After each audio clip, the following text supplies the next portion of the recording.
Muito boa tarde a todas e a todos. Queria cumprimentar todos os presentes, cumprimentar a mesa.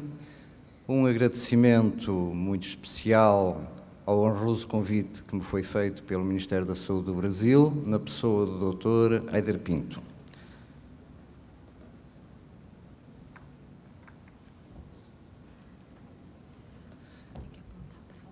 Sim, eu vou ter alguma dificuldade, pensava que ia ter aqui tenho aqui um monitor, ok, muito obrigado. Eu vou tentar falar-vos um pouco sobre a experiência portuguesa ao nível do estabelecimento de redes nos cuidados de saúde primários. Eu queria fazer aqui uma referência prévia ao seguinte: quando eu disser cuidados de saúde primários, estou a dizer atenção primária. Se eu disser utentes, são usuários. E se eu falar em internato, são residências. Vou tentar não me esquecer dos vossos termos, mas se me esquecer, vocês me perdoarão e com esta explicação seguramente me entenderão. A outra questão é que eu verifico que os nossos amigos brasileiros têm alguma dificuldade quando os portugueses falam relativamente depressa. E, portanto, se eu estiver a falar depressa demais, façam o favor de me chamar a atenção e eu tentarei falar mais devagar.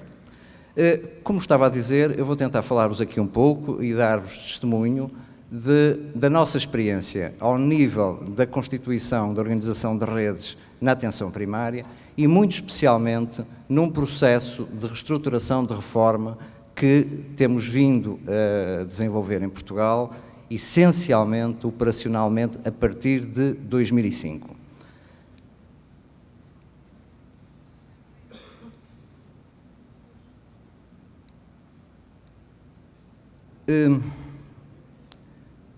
Eu tenho alguma dificuldade em ler. Vamos ver. Uma primeira contextualização histórica da atenção primária em Portugal, essencialmente no final dos anos 60 e no início dos anos 70, Portugal tinha um sistema absolutamente incipiente, voltada única e exclusivamente para a componente sanitarista, com incidência nos últimos anos da década de 60, nos primeiros anos de 70, nas componentes da vacinação e nas componentes da saúde materno-infantil. Digamos que começa algum processo, começa nessa altura.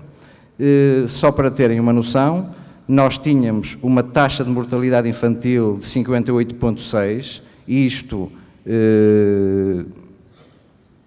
eu não consigo ler, mas para terem ideia, em 2001 atingimos uma taxa de 5,0, 3,6 em 2009. Tínhamos aproximadamente 8 mil médicos, à volta de 33 mil em 2001, sensivelmente para o mesmo número da população, e tínhamos 63% dos partos eram domiciliários, quando neste momento 99% deles são hospitalares. A capacidade de financiamento situava-se na altura em cerca de 2,8% do produto interno bruto em 1970. Portanto, este é o nosso ponto de partida com que chegamos a 1974. E em 1974 nós resolvemos fazer uma festa. Esta festa chamou-se a restauração da democracia ao fim de 48 anos de ditadura. Nessa altura, e permitam-me este parêntese, recebemos um abraço muito especial, carinhoso e que nos tocou do Brasil.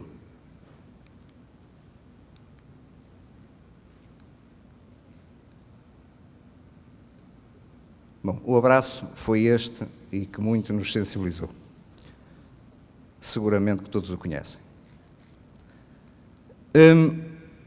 Falar da atenção primária em Portugal é falar, como eu disse há pouco, do restabelecimento da democracia. A democracia que permitiu a criação de um Serviço Nacional de Saúde, na altura construído sob grande inspiração do Serviço Nacional de Saúde inglês, que ainda recentemente vimos homenageado na abertura dos Jogos Olímpicos. Em 82, cria-se a especialidade de medicina familiar e, por essa via, a carreira médica de medicina familiar. São criados os primeiros centros de saúde, que nós chamamos de segunda geração, que passaram a incorporar a medicina familiar na sua prática, e de 83 a 96, digamos que é um tempo que foi frutuoso no sentido da construção de uma identidade da medicina familiar e para o qual muito contribuíram várias organizações médicas. Eu não pude deixar de colocar neste slide um documento precioso, absolutamente fundamental, na afirmação desta identidade, que foi, nós chamamos o livro azul, porque a capa era azul, e que foi feito pela Associação Portuguesa dos Médicos de Clínica Geral, que hoje mudou o nome e se chama Associação Portuguesa de Medicina Geral e Familiar. Em 1996 são criados os primeiros embriões daquilo que seria a reforma que neste momento temos vindo a fazer e que mais à frente explicarei.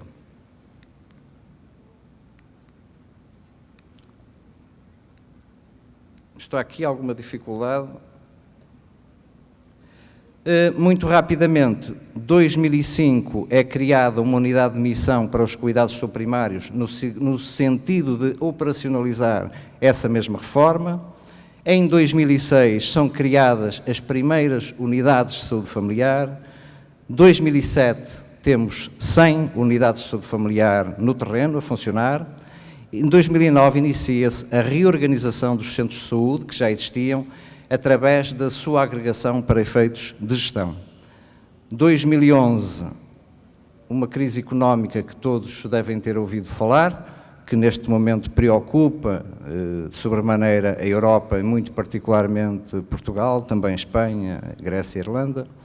E em 2011 temos uma mudança de governo. O que se vai passar a partir daqui, evidentemente que esperemos que seja, e têm sido feitas reafirmações nesse sentido, a continuidade e a lógica deste processo de mudança. Porque os tempos e a história têm protagonistas, vocês não os conhecem, mas estes foram os protagonistas do final da década de 60 e do início da década de 70. O terceiro a contar da esquerda é o pai de um ex-presidente da República português, do presidente Jorge Sampaio. A década de instauração, o período após a instauração da democracia é caracterizado por uma nova Constituição essa que consagra o Serviço Nacional de Saúde e que tem como seu principal protagonista, está ali, é o segundo a contar, neste caso da direita, o Dr. António Arnaud, e depois o Dr. Paulo Mendo, que alguns dos presentes estão aqui, estiveram num seminário em Portugal, tiveram a oportunidade em maio de assistir a uma homenagem que lhe foi feita pelo papel absolutamente relevante que ele teve ao nível da construção desta realidade que são os centros de saúde e a integração, a criação da carreira médica de clínica geral, chamava-se assim na altura, medicina geral familiar agora. O processo da reforma inicia-se essencialmente no tempo da ministra Maria de Belém e era diretor-geral o professor Constantino Sá Clarides. A seguir têm ali a constituição da unidade de missão que vos falei e que iniciou e operacionalizou esta reforma e, mais uma vez, citado ali a participação da Associação Portuguesa dos Médicos de Clínica Geral como uma estrutura que teve um papel determinante nesta reforma. A Constituição da República Portuguesa identifica a saúde como um direito do cidadão e determina a criação de um Serviço Nacional de Saúde universal, geral e gratuito. A partir de uma revisão que posteriormente foi feita, passou a redação, em vez de dizer gratuito, passou a dizer tendencialmente gratuito. Um relatório da OMS, o Relatório Mundial da Saúde de 2008, identifica e assinala justamente esses progressos que Portugal veio a registar essencialmente nos últimos 30, 40 anos.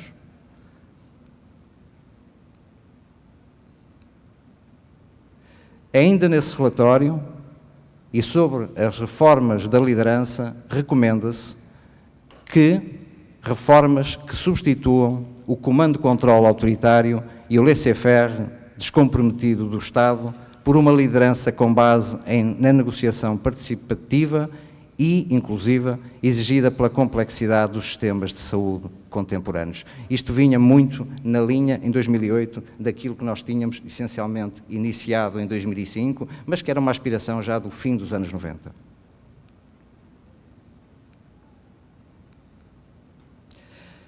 Se o percurso feito até esta altura era um percurso manifestamente de sucesso, põe-se a pergunta: porquê mudar, porquê reformar, quais eram os constrangimentos que determinaram que já no fim da década de 90 existisse um projeto e uma proposta de reformulação das redes de atenção primária e quais foram as razões que os determinaram. Estão ali elencadas algumas delas. A estrutura piramidal e de comando-controle como um déficit, um constrangimento à autonomia das equipas, a normalização de processos e de estruturas que não refletiam a diversidade, quer do território, quer das experiências que se iam fazendo, e, portanto, fala-se ali na atomização, exatamente o não estabelecimento de equipas, o não estabelecimento de redes, os profissionais a trabalharem de uma forma isolada, sem conseguirem desenvolver, nem lhes serem dadas as condições para poderem potenciar as suas capacidades através do trabalho em equipa. E, portanto, convergíamos de uma forma relativamente perigosa para a desmotivação dos profissionais, o burnout, e começava-se a assistir a um processo de abandono progressivo de alguns profissionais do Serviço Nacional de Saúde para outras experiências, nomeadamente de tipo privado.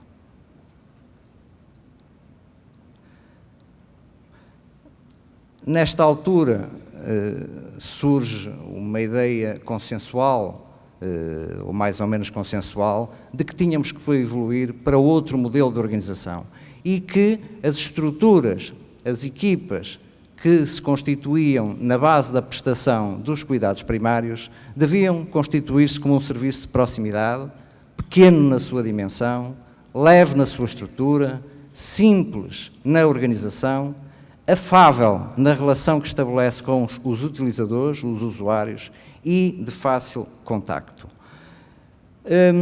Fazer a mudança significou a necessidade de se criar uma estrutura própria para fazer acontecer essa mesma mudança.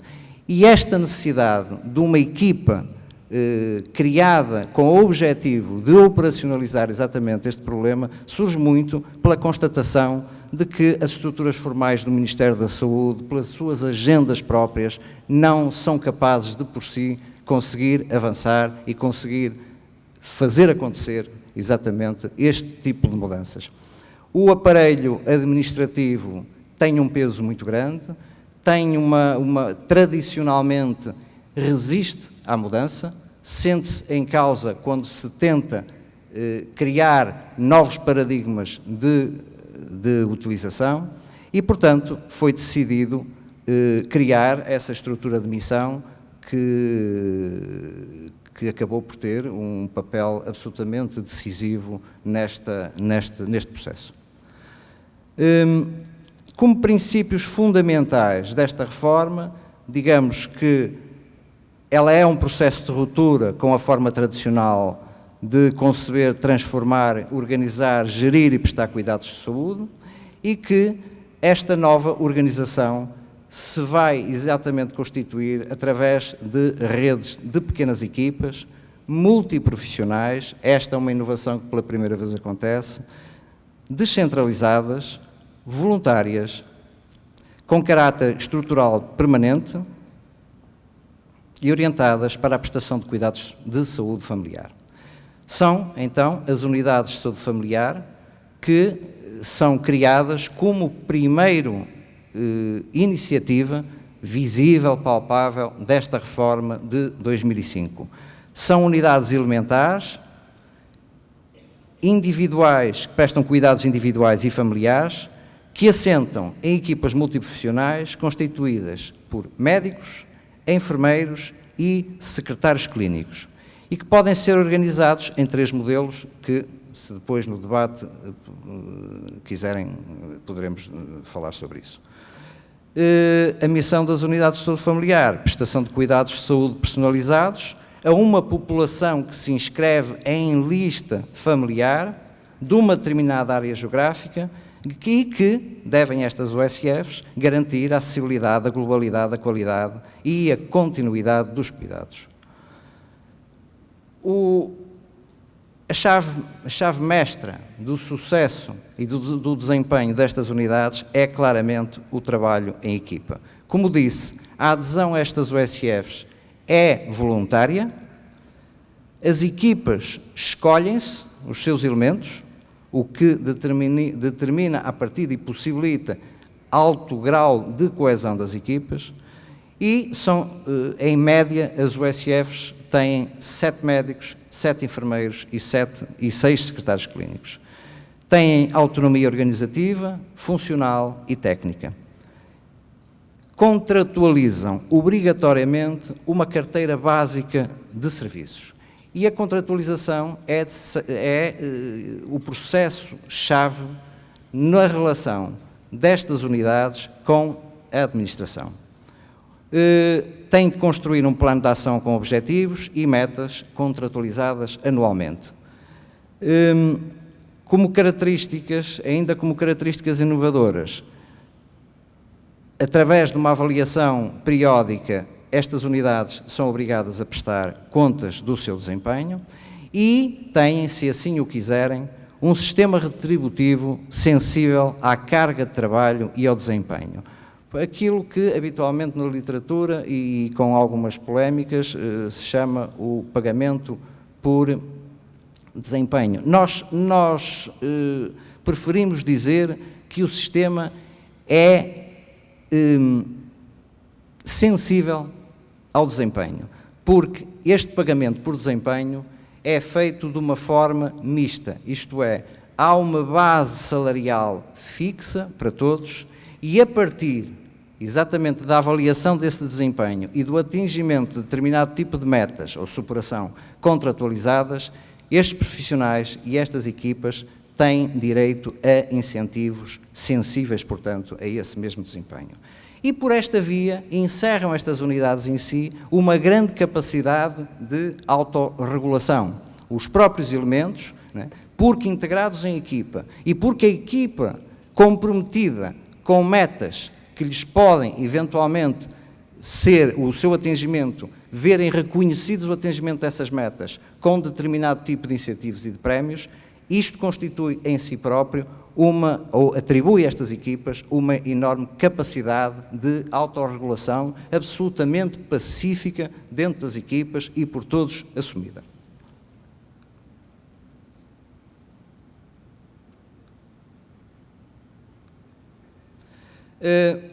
Muito rapidamente, os compromissos dessas unidades de saúde familiar têm que construir um regulamento interno, um plano de ação anual, cartas de qualidade através de manuais de boas práticas, indicadores de monitorização e uma carta de compromisso que anualmente assinam com a administração.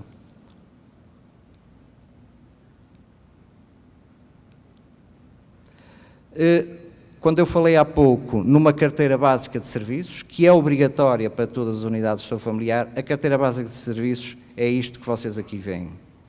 Dispenso-me de ler. Como disse, a contratualização anual de um conjunto de indicadores e estabelecimento de metas para a avaliação destas unidades e que lhes pode dar acesso a um conjunto de incentivos é feito para o primeiro nível das unidades de saúde familiar, eu não vou ler isto, obviamente, mas para terem uma ideia, este é o quadro dos indicadores. Para um primeiro nível temos 14 indicadores e depois para aquelas unidades que assumem voluntariamente o chamado modelo B, onde o pagamento é feito em função de desempenho, tem mais um conjunto de 17 indicadores. Um primeiro comentário, só muito rapidamente, estes indicadores têm-se mantido imutáveis desde o início da reforma, o que não é um bom sintoma.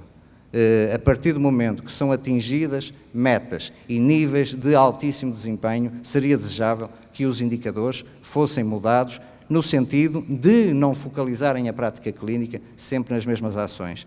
Estes 17 indicadores, se vocês olharem para lá, não sei se conseguem ler, eu pelo menos não consigo, mas incidem essencialmente nas áreas da saúde materna ou infantil, na área da hipertensão e na área da diabetes. Para terem uma ideia de como são construídos estes indicadores, eu dou-vos um pouco de tempo para poderem ler, eu não consigo ler daqui. Mas estes são exemplos de alguns indicadores contratualizados, o princípio e o indicador que tenta responder e traduzir esse mesmo princípio. Aqui ao nível do desempenho assistencial.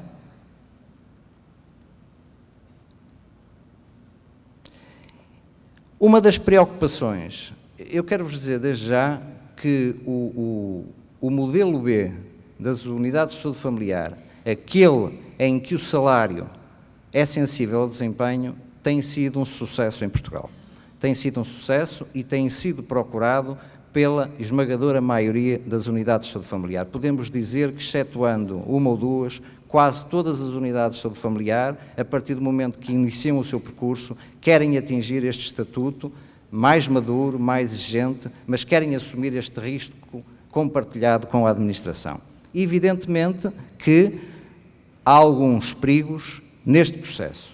E os perigos neste processo dependem, eu tenho aqui uma situação de um artigo publicado em 2011, é relativamente fácil contornarmos estas dificuldades e estes perigos, se tivermos a capacidade de duas coisas: construir um modelo de sistema de informação que realmente nos dê a percepção daquilo que acontece no terreno e que possa fornecer dados de avaliação que possam ser cruzados e que nos deem segurança naquilo que analisamos. O outro processo fundamental é a capacidade de estabelecermos um processo de contratualização inteligente e, fundamentalmente, negociado e não impositivo. Se isso acontecer, se tivermos capacidade, nomeadamente, de irmos progressivamente incluindo novos indicadores, substituindo os indicadores que, digamos, são processo ganho por novos indicadores anualmente, e está previsto para o próximo ano, finalmente, o painel de indicadores ser mudado, penso que estes riscos e estas preocupações poderão ser facilmente contornadas. Só para terem uma ideia, neste momento temos 333 unidades de saúde familiar em Portugal. Isto cobre neste momento, reparem que isto é um processo voluntário, isto cobre neste momento cerca de 40% da população e na região norte já ultrapassa os 50%.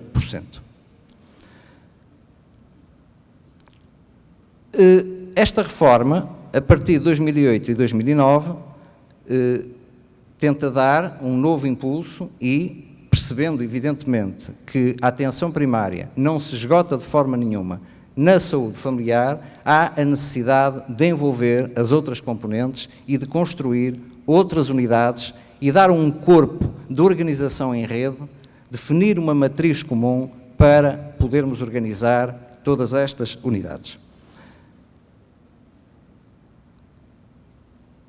Este é mais ou menos uma tentativa de tentar demonstrar aquilo que é o projeto que se tem vindo a construir, partindo daquele princípio que todos conhecemos, de que os contextos organizacionais favoráveis são fundamentais, quer para a mudança dos comportamentos, quer para o atingimento de resultados que se traduzam, efetivamente, em ganhos de saúde para os cidadãos. E então vem aqui um pouco, não sei se veem, as unidades de saúde familiar, eu não consigo, queria-vos dizer as cores, mas como vocês podem ver, este processo de agregação, do ponto de vista da gestão, dos centros de saúde pré-existentes e que são agregados naquilo que denominamos pelos agrupamentos de centros de saúde, Esta é uma noção essencialmente da gestão, agregam os antigos centros de saúde e estes centros de saúde, por sua vez, são constituídos por um conjunto de unidades funcionais. Há uma unidade funcional única para cada agrupamento, que é a unidade de saúde pública, eu explico já mais à frente, e a unidade também de recursos assistenciais partilhados. Todas as outras são unidades que se vão constituindo à volta dos centros de saúde pré-existentes. Agora que eu não consigo ler.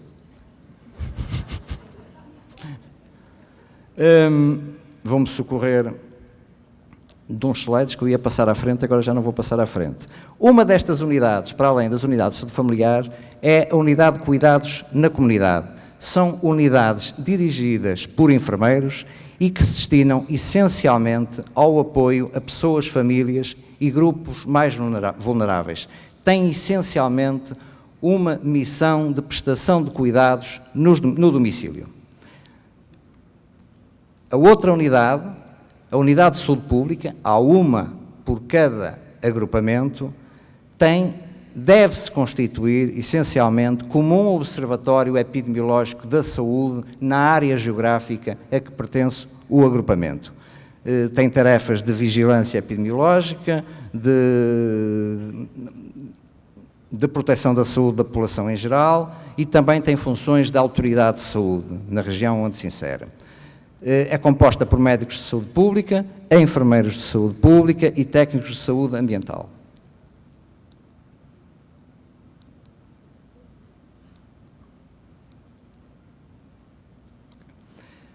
Uma outra unidade extraordinariamente importante e que tem sido mesmo, é aquela que tem envolvido maior dificuldade, até pela sua complexidade, são as chamadas unidades de recursos assistenciais partilhados. E isto tem uma importância especial quando estamos numa mesa a discutir exatamente o papel das redes na prestação do cuidado. As unidades de recursos assistenciais partilhados têm uma componente importante de consultadoria assistencial e é constituída, pode integrar médicos que não os de medicina geral e familiar ou de saúde pública, isto é, pode integrar especialidades médicas que habitualmente funcionam em contexto hospitalar e que podem integrar estas unidades não como prestadores diretos de serviços, mas como consultores, nomeadamente para discussão de casos semanalmente com os profissionais dos centros de saúde. Podem integrar outras profissões da saúde nas quais somos muito deficitários nas nossas estruturas, embora nós neste momento tenhamos um grande número de profissionais destas áreas, assistentes sociais, psicólogos clínicos, nutricionistas, fisioterapeutas, técnicos de saúde oral e outros profissionais que estão disponíveis no mercado de trabalho, mas não estão contratados para o Serviço Nacional de Saúde. Era um projeto muito ambicioso, ir buscar estes profissionais, integrá-los nos nossos centros de saúde, integrá-los na atenção primária. A crise europeia, a crise económica europeia veio-nos estragar um pouco as contas e digamos que este é um projeto extremamente estimulante, necessário, mas neste momento um projeto de certa forma adiado.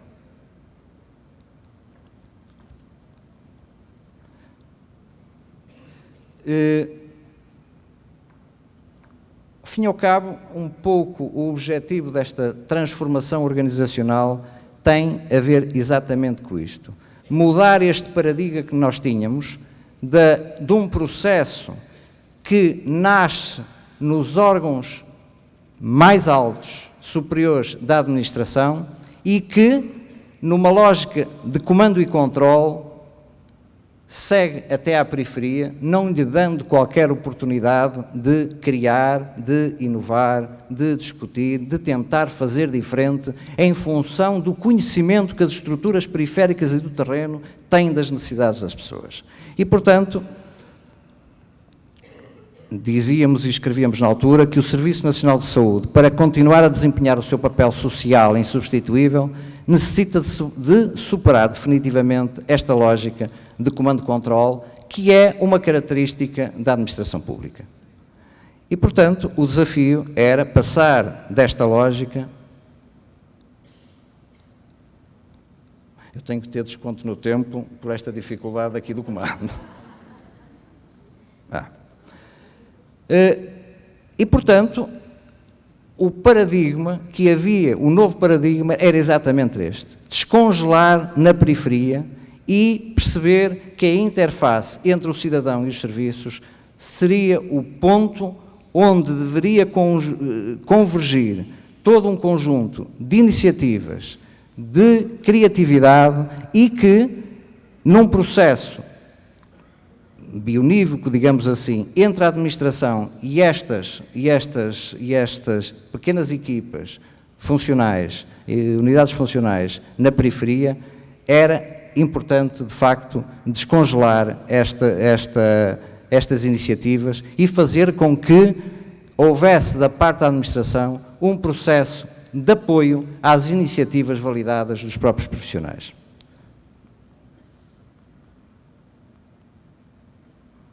Ao fim e ao cabo, era um pouco sairmos deste modelo, de certa forma, piramidal, onde tínhamos 5 administrações regionais de saúde e depois tínhamos um órgão intermédio que nunca ninguém percebeu muito bem para que é que servia e que existiam 18 em todo o país, e depois tínhamos os centros de saúde periféricos sem qualquer nível de autonomia.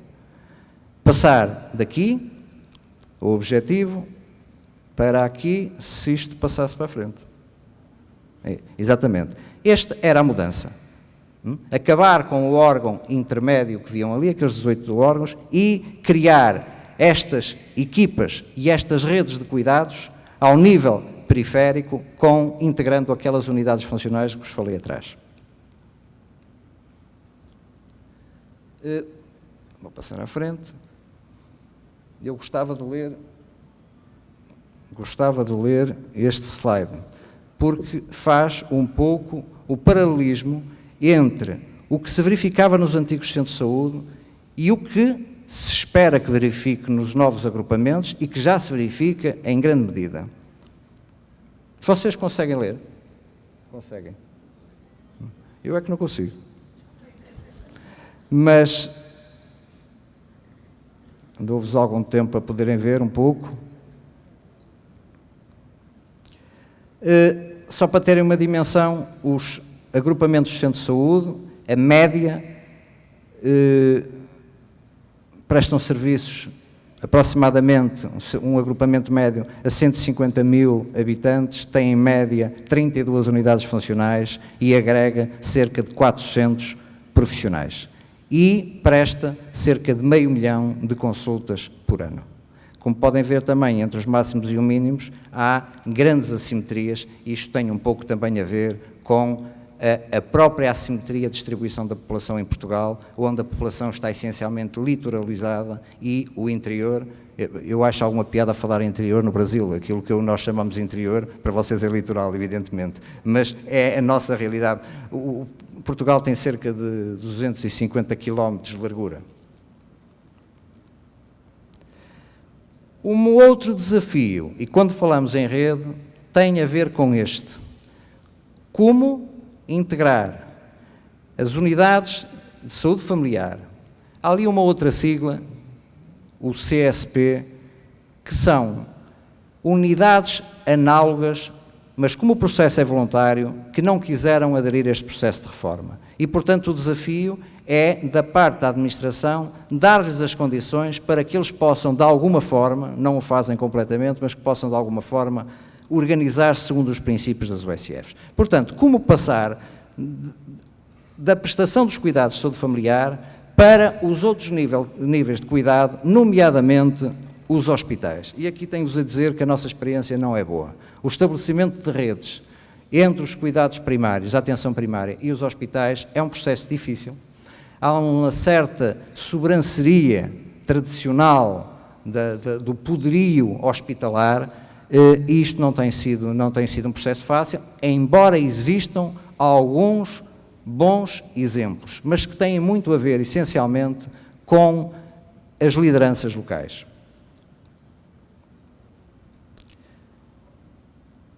Estamos neste momento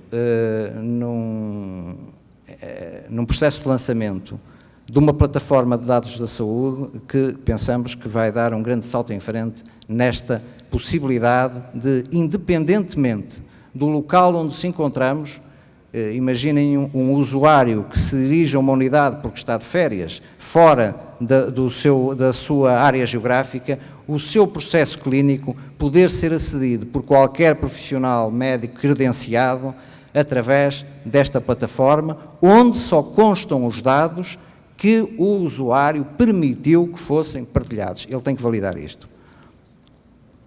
Eu estou a chegar quase ao fim. Neste momento não podíamos deixar de fazer ressaltar aqui esta questão. Como sabem, Portugal neste momento, a par da Grécia e da Irlanda, é um país intervencionado pela Troika. A Troika não é mais do que um organismo composto por representantes do Banco Central Europeu, da Comissão Europeia e do Fundo Monetário Internacional. Isto é, eles emprestaram-nos dinheiro e nós temos que cumprir um memorando assinado entre as partes. Na área da saúde e na área da atenção primária, curiosamente, o memorando assinado não nos parece desfavorável relativamente a este projeto, porque ele reconhece exatamente a mais-valia destas unidades de saúde familiar que, da avaliação, e já existem unidades de saúde familiar desde 2006, os resultados obtidos permitem, resumidamente, constatar o seguinte: os resultados de desempenho são melhores, os profissionais estão mais satisfeitos e os usuários estão muito mais satisfeitos. Por outro lado, os indicadores económicos, essencialmente assentes no consumo de medicamentos e de meios complementares de diagnóstico, baixou a sua faturação. Exatamente por uma razão muito simples. A partir do momento que há um sistema de informação que monitoriza isto e que há processos de qualidade implementados nas USFs, o combate ao desperdício é francamente visível, real, tem um peso muito grande. E o facto de existirem incentivos, estes incentivos apenas são uma componente dos ganhos económicos que se conseguiram através destas unidades. Isto é, elas trabalham melhor e são mais baratas. A própria Troika reconheceu isso e reconheceu exatamente que há necessidade de continuar a implementar estas unidades e este processo de reforma.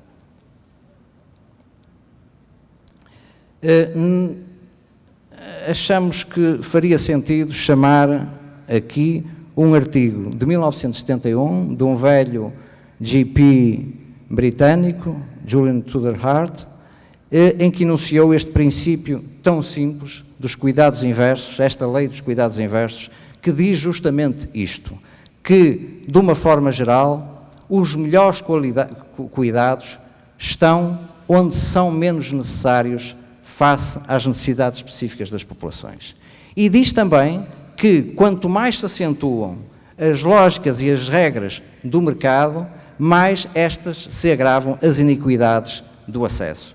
Num tempo de gravíssima crise económica e financeira como aquela que atravessamos, pensamos que não é de todo, que faz todo sentido chamar aqui e recordar aqui esta velha lei tão discutida ao longo das últimas décadas. E, portanto, e para terminar, este é o desafio da reforma que vem de 2005. Das organizações hierárquicas às organizações centradas nas redes do conhecimento. Digamos que estamos ali a meio caminho ainda entre o hierárquico e esta organização matricial em rede, na busca, no anseio, na expectativa de podermos, efetivamente, aspirar a organizações inteligentes e aprendentes. Acho que, para terminar, que é interessante refletirmos o que o Reino Unido acabou de fazer na abertura dos Jogos Olímpicos. Apresentar como uma das suas maiores conquistas e apresentar ao mundo exatamente o seu Serviço Nacional de Saúde. Isto é um exercício de autoestima, mas é um exercício de assumir a importância social e os deveres que têm os Estados democráticos de reconhecer que a saúde é um direito e de reconhecer, como ontem disse aqui o Ministro Padilha, que é uma obrigação do Estado e não do mercado assegurar este mesmo direito. E por isso, esta é a nossa marca que tentamos preservar, um Serviço Nacional de Saúde de proximidade com qualidade, que implica responsabilidades partilhadas dos governantes, dos profissionais e dos cidadãos. E, para aqueles que quiserem ler alguns destes documentos e aprofundar um pouco mais, estão ali alguns endereços. Se forem ao Google, chamarem Unidade de Saúde Familiar, Associação Nacional, ou Missão para os Cuidados de Saúde Primários, ou Observatório Português de Sistema de Saúde, têm lá muita matéria, se quiserem, para se informarem e que podemos depois debater aqui com todo o gosto. Portanto, tenho a agradecer-vos a vossa paciência, esta dificuldade de passar os slides e a dificuldade de eu ler uma série deles. E não consigo passar o último, mas é fácil. Muito obrigado.